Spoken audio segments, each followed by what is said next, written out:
Hello, welcome back to the Nook. I'm Daniel. And today, before I get into what I'm reviewing, I'm just going to say that I will be gone for a couple of weeks pretty soon. So, this is the last video for a couple of weeks. I will likely be doing another video towards the end of October. So, that's just to let you know. So, what I'm reviewing today is Blood Over Bright Haven by M.L. Wong. You can see it has beautiful sprayed edges. Really nice edition. So if you remember, M.L. Wong wrote The Sword of Kaigen, which I reviewed last year. And I really loved that. It was a very glowing review. And before I get into the meat of this review, I'm going to read the description. So, the first woman ever admitted to a prestigious order of mages unravels a secret conspiracy that could change the practice of magic forever in this standalone dark fantasy from the author of The Sword of Kaigen.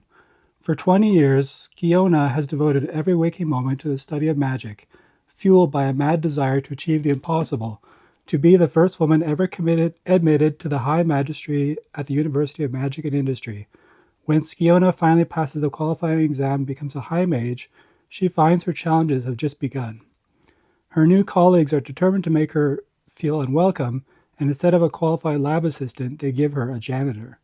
What neither Skiona nor her peers realize is that her taciturn assistant was not always a janitor. 10 years ago, he was a nomadic hunter who lost his family on their perilous journey from the wild plains to the city. But now he sees the opportunity to understand the forces that decimated his tribe, drove him from his homeland, and keep the privileged in power. At first, mage and outsider have a fractious relationship, but working together they uncover an ancient secret that could change the course of magic forever if it doesn't get them killed first. So, yeah, it's pretty intense. This is a standalone. Just to let you know, this has nothing to do with Sword of Kaigen. This is its own story. So you follow Skiona. She's a young mage, and like it said in the description, there's not too many women in that academy. So there is an academic setting in the book, and she meets that janitor. Um, and I like the relationship that starts up with them because they're from different sides of the story.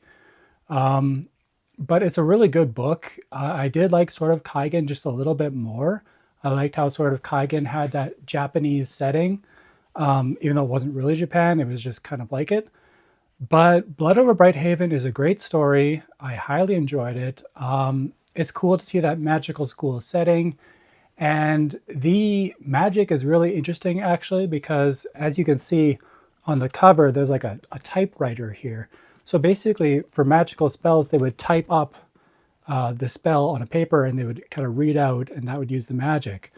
So I just found that way of having that magic system was really cool. Yeah, there's some pretty intense stuff. You find out that there's this thing that was happening with people outside of the main city where they would unravel. So their bodies and their skin would unravel and they would die. And you see that happen early on in a memory, and you're seeing that's what the janitor escaped from. He was one of the people from that land where this thing came through the land and was killing people, and the janitor, I can't remember his name, I don't really feel like looking it up, but the janitor escaped from that, and you get some revelations, I should say, that Skiona discovers about the magic she's studying in relation to what happened to the janitor's people. So, yeah, there's a lot of intrigue, there's some excitement. There's definitely some despicable characters because Skiona has to deal with prejudices. She is a woman mage, and men seem to think they should be the only mages. And so you see there's definitely one pretty strong enemy that she makes in the book, strong as in like he very much doesn't care for her, and he makes it very clear. And honestly, there's some good character moments. I really like Skiona. I like Skiona's strength. So she goes through a test to become a mage, and she passes the test. And I found the test portion very fascinating, just how she's tested on typing up these spells and how that works. Honestly, it's really cool. And the more she kind of studies in this school, the more she uncovers secrets, maybe secrets that aren't supposed to be uncovered.